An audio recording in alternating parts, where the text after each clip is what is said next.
어머니, 그 사람 때문에 또 밤새 뒤척이셨어요? 딸의 이 한마디에 저는 그제야 깨달았습니다. 제가 얼마나 오랫동안 한 사람 때문에 괴로워했는지를요.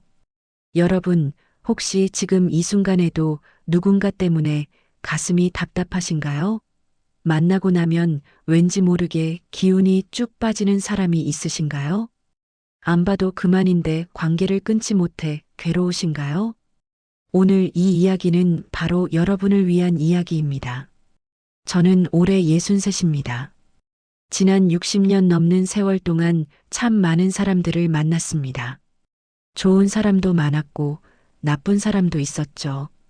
하지만 가장 힘들었던 건 좋지도 나쁘지도 않은 그냥 애매한 관계들이었습니다. 특히 우리 나이 또래 여성분들은 이런 관계 때문에 더 힘들어 하시는 것 같아요. 평생을 남을 배려하고 참고 맞춰주며 살아왔으니까요. 며느리로, 엄마로, 아내로 살면서 내 감정은 늘 뒤로 미뤄왔던 우리들 아닙니까? 그런데 말입니다. 이제는 좀 달라져야 합니다. 남은 인생, 정말 소중한 사람들과만 시간을 보내야 합니다. 제 이야기를 먼저 들려드리겠습니다. 저에게는 30년 넘게 알고 지낸 친구가 있었습니다. 이름은 가명으로 정숙이라고 부르겠습니다. 정숙이와 저는 아이들이 같은 유치원을 다니면서 만났어요. 처음엔 참 좋은 친구였습니다. 아이 키우는 얘기도 나누고 가끔 시장도 같이 가고 그렇게 소소하게 지냈죠. 문제는 시간이 지나면서 시작됐습니다. 정숙이는 점점 저를 자기 마음대로 부리기 시작했어요. 처음엔 작은 부탁이었습니다. 잠깐 시장 갈 때 나 좀 태워다 줘. 은행 볼 일 있는데 같이 가자 이런 거였죠. 물론 친구니까 도와줬습니다. 그런데 그게 점점 당연한 것처럼 됐어요. 어느 날부터는 미리 말도 없이 집 앞에서 기다리고 있기도 했습니다. 어차피 너 장 보러 가잖아. 나도 데려가 이런 식이었죠. 거절하면 친구 사이에 그렇게 야박하게 굴어? 하면서 서운해했어요.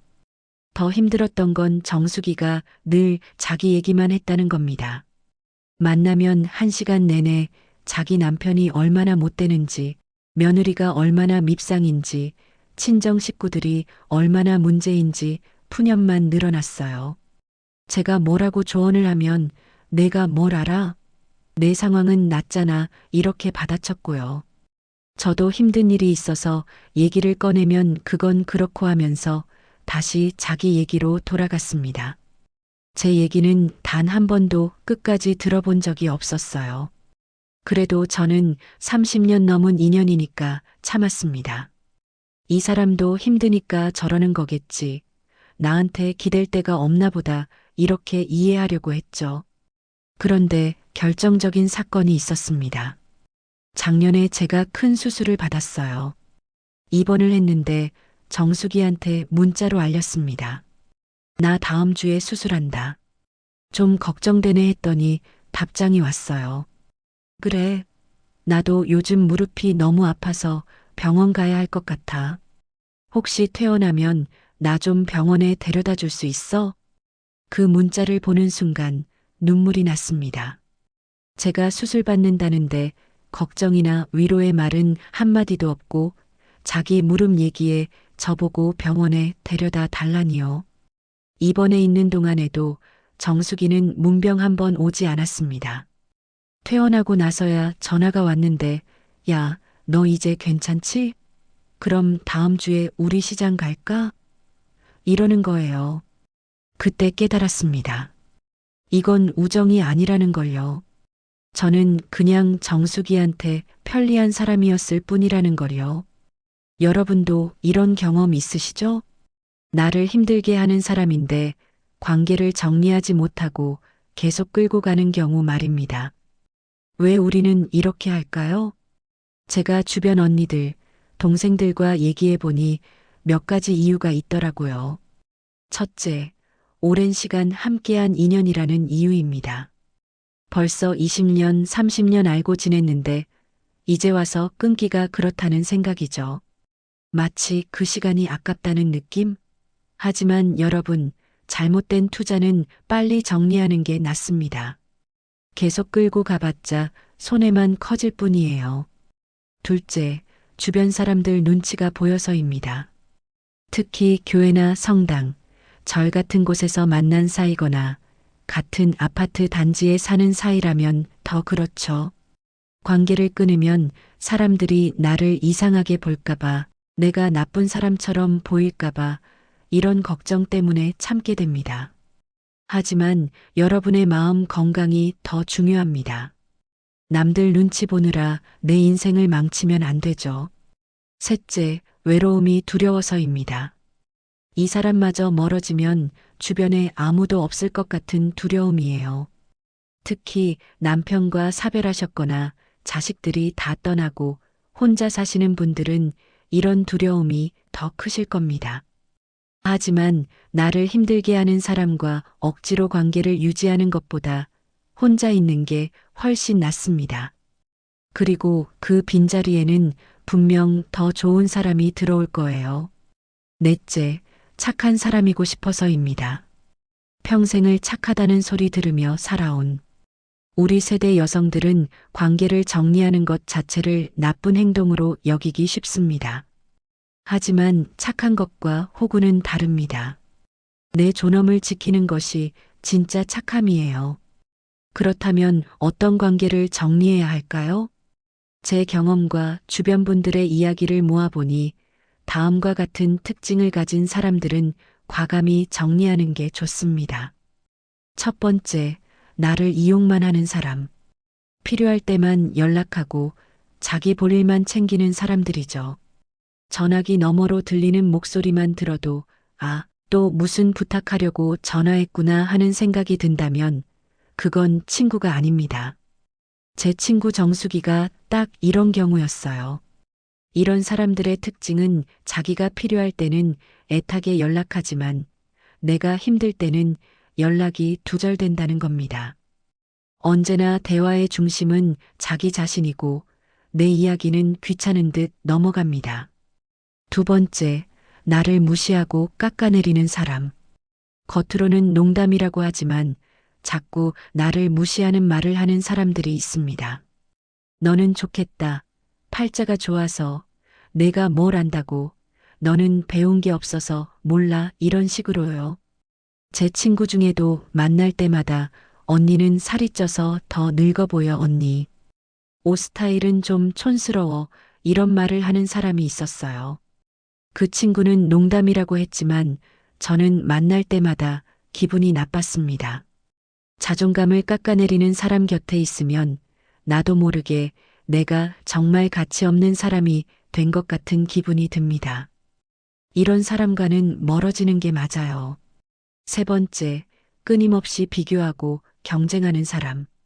우리 나이면 이제 경쟁 같은 거 내려놓아야 하는데 아직도 남편 직급, 자식, 학벌, 손자 숫자까지 비교하는 사람들이 있습니다. 만나면 자랑 아니면 은근한 자극만 주죠. 우리 아들이 이번에 승진했는데 내 아들은?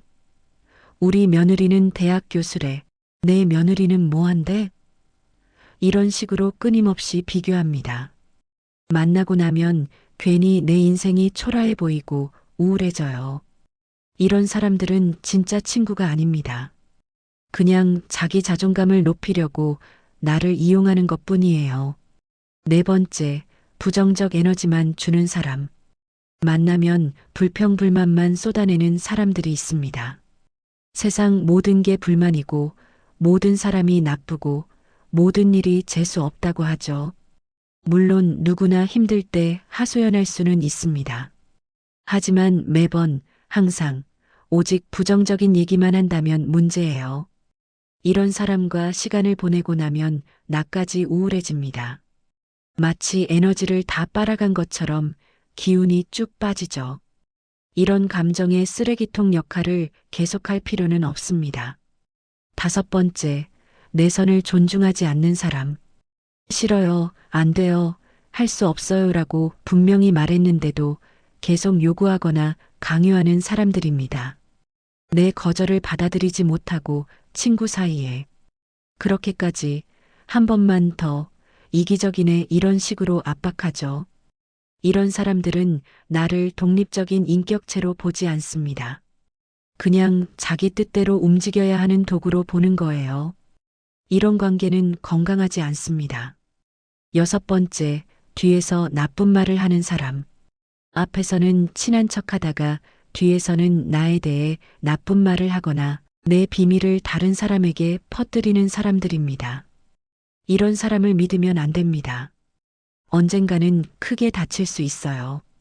제 지인 중에 한 분은 친구라고 믿었던 사람한테 개인적인 고민을 털어놨다가 나중에 그게 동네방네 소문으로 퍼진 걸 알고 큰 충격을 받으셨어요. 신뢰가 깨진 관계는 회복이 불가능합니다. 그렇다면 이제 본격적으로 어떻게 관계를 정리할까요? 많은 분들이 가장 어려워하는 부분이 바로 이거예요. 정리해야 한다는 건 알겠는데 어떻게? 제가 실제로 사용했고 효과를 본 방법들을 알려드리겠습니다. 방법 1. 서서히 거리두기 자연스러운 소멸. 가장 부담 없는 방법입니다. 갑자기 관계를 끊으면 상대방도 상처받고 주변에서도 이상하게 볼 수 있으니까요. 대신 천천히 자연스럽게 거리를 두는 겁니다. 구체적으로는 이렇게 하면 됩니다. 전화나 문자가 와도 바로 답하지 않습니다. 몇 시간, 하루 뒤에 답하세요. 그것도 짧고 간단하게요. 응, 그래, 알았어. 나중에 연락할게. 이 정도로만요. 만나자는 제안에는 요즘 좀 바빠서, 몸이 안 좋아서, 다음에 보자. 이렇게 부드럽게 거절합니다. 한두 번이 아니라 계속 반복하면 상대방도 눈치를 챕니다. SNS를 하신다면 그 사람의 게시물에 반응하지 마세요. 좋아요도 댓글도 달지 않는 겁니다. 우연히 마주쳤을 때는 예의 바르게 인사하되 오래 이야기하지 않습니다. 아이고, 안녕하세요. 저 급하게 갈 데가 있어서 먼저 갈게요 하고 빠져나오세요. 이렇게 하면 대부분 3개월에서 6개월 사이의 관계가 자연스럽게 멀어집니다. 갑작스러운 단절이 아니니까 서로 덜 상처받고 주변 사람들도 모르게 지나갑니다. 방법 2. 솔직한 대화. 용기가 있고 상대방도 대화가 통할 만한 사람이라면 이 방법을 추천합니다. 하지만 쉽지 않은 방법이에요. 상당한 용기가 필요하죠. 대화할 때는 이렇게 해보세요. 조용하고 사적인 장소를 택합니다. 카페 구석 자리나 산책하면서가 좋아요. 감정적으로 흥분하지 말고 차분하게 자기 감정을 표현합니다. 나는 이런 점에서 힘들었어. 이런 말을 들을 때 상처받았어. 이렇게요. 상대방을 비난하지 않습니다. 너는 항상 이래. 너 때문에 내가 이런 식의 비난은 역효과만 나요. 대신 나는 이렇게 느꼈어라는 I- 메시지를 사용하세요. 구체적인 예시를 들어줍니다. 지난번에 내가 수술한다고 했을 때 위로보다는 내 부탁만 해서 속상했어. 이런 식으로요. 마지막에는 명확히 정리합니다. 앞으로는 조금 거리를 두고 지내면 좋겠어.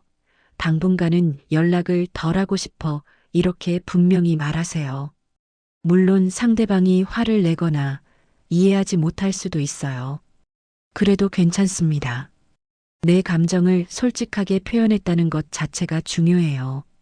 최소한 나는 노력했다고 스스로에게 떳떳할 수 있으니까요.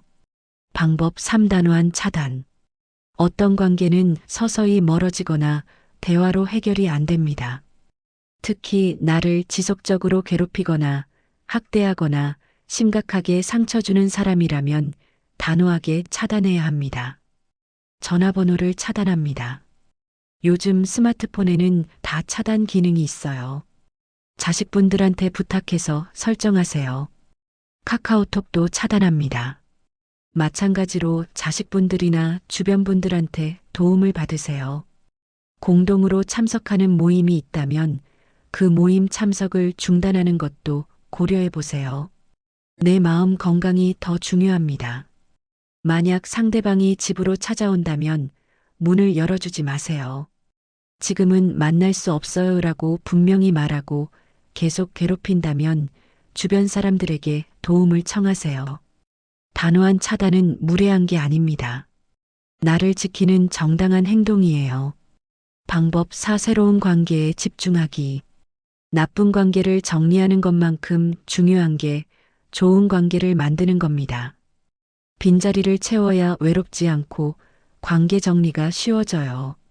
새로운 취미 생활을 시작해 보세요.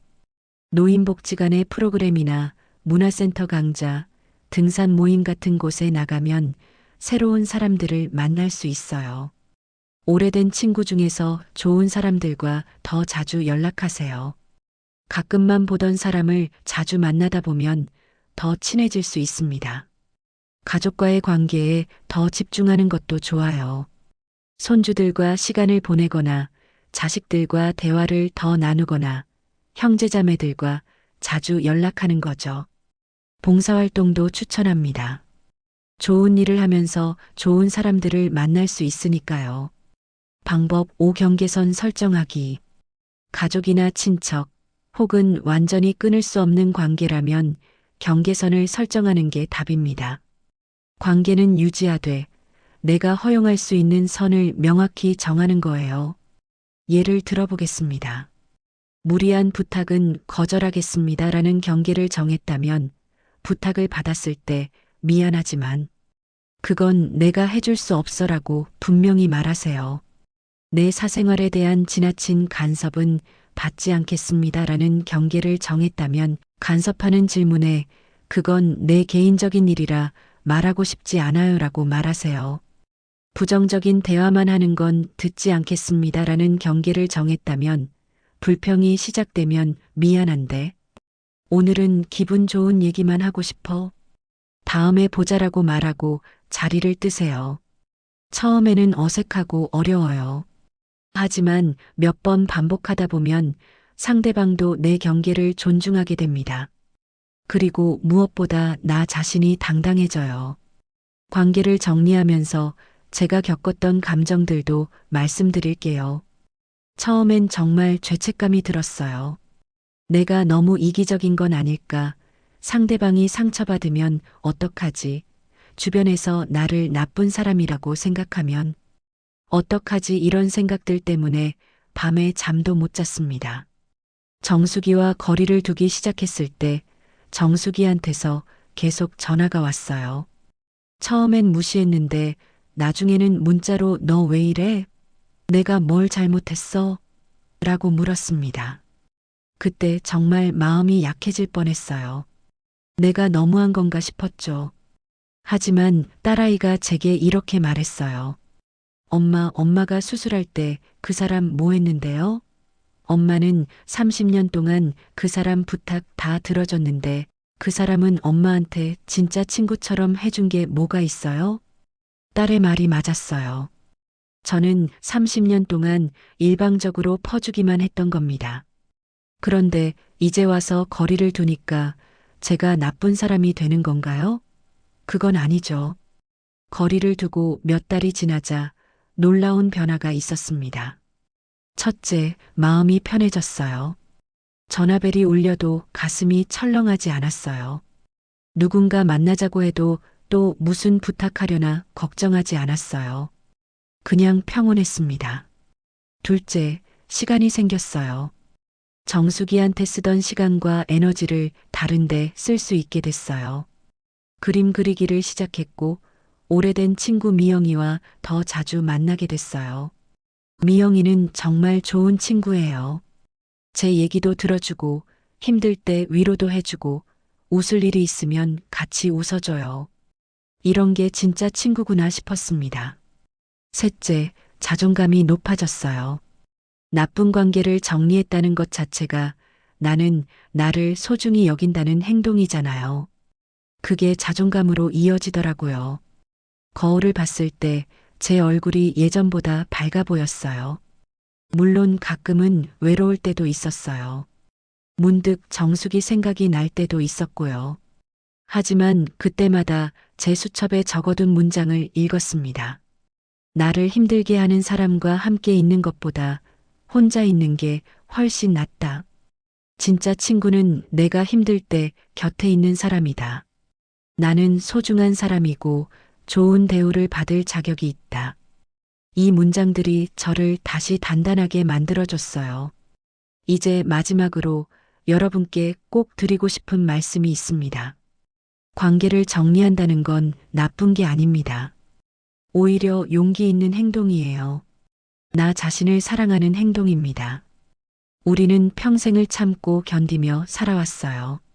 시댁 눈치 보고, 남편 눈치 보고, 자식들 눈치 보고, 동네 사람들 눈치 보면서요. 내 감정은 늘 맨 뒤였죠.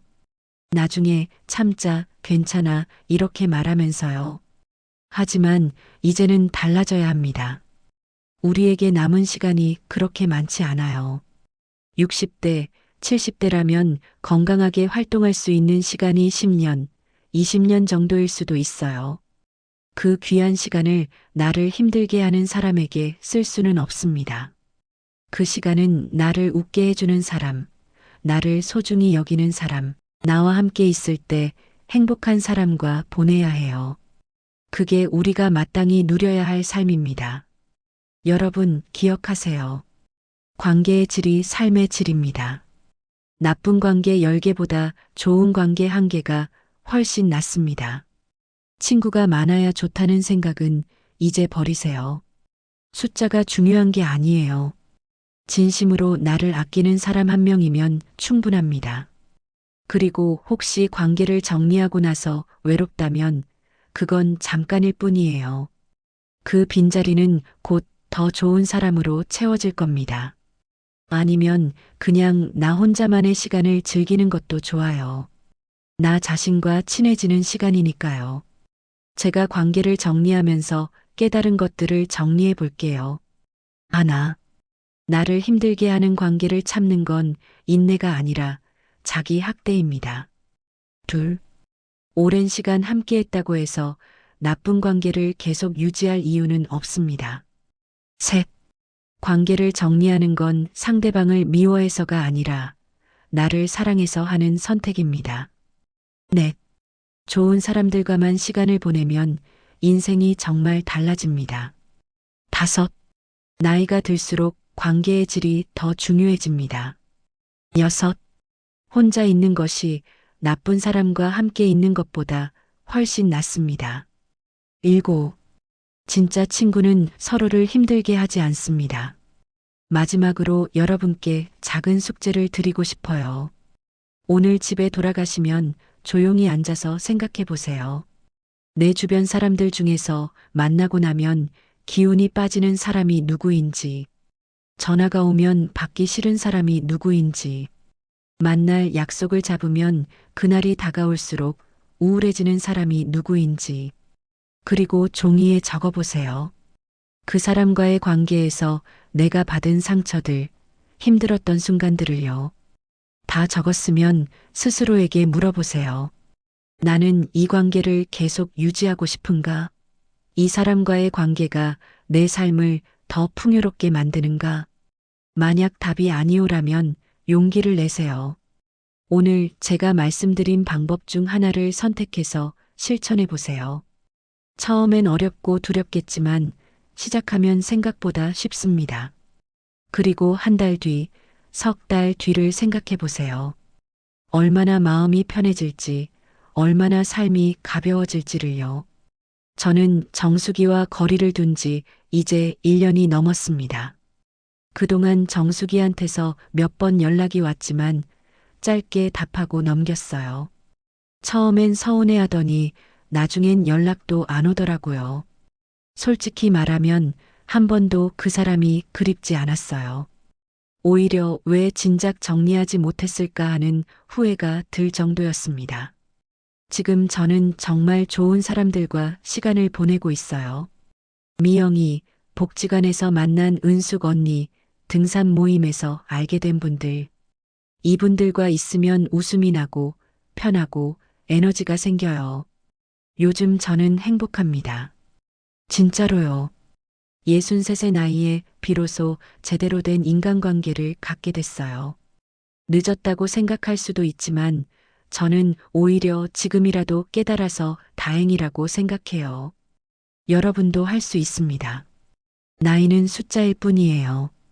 50대든 60대든 70대든 언제든 새로운 시작을 할 수 있어요. 나쁜 관계를 정리하고 좋은 관계를 만들어갈 수 있습니다. 오늘 이 이야기가 여러분께 작은 용기가 됐으면 좋겠습니다.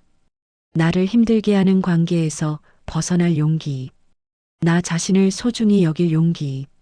진짜 좋은 사람들과만 시간을 보낼 용기 말이에요. 여러분, 우리 인생은 소중합니다. 단 한 번뿐인 인생이에요. 이 귀한 인생을 나를 힘들게 하는 사람에게 낭비하지 마세요. 용기를 내세요. 당당하게 아니오라고 말하세요. 내가 원하지 않는 관계는 정리하세요. 그리고 진짜 나를 아끼는 사람들, 나와 함께 있을 때 행복한 사람들과 아름다운 시간을 보내세요. 그게 우리가 마땅히 누려야 할 삶입니다. 여러분 모두 행복하시길 바랍니다. 건강하시고 웃음 가득한 날들 보내세요. 감사합니다.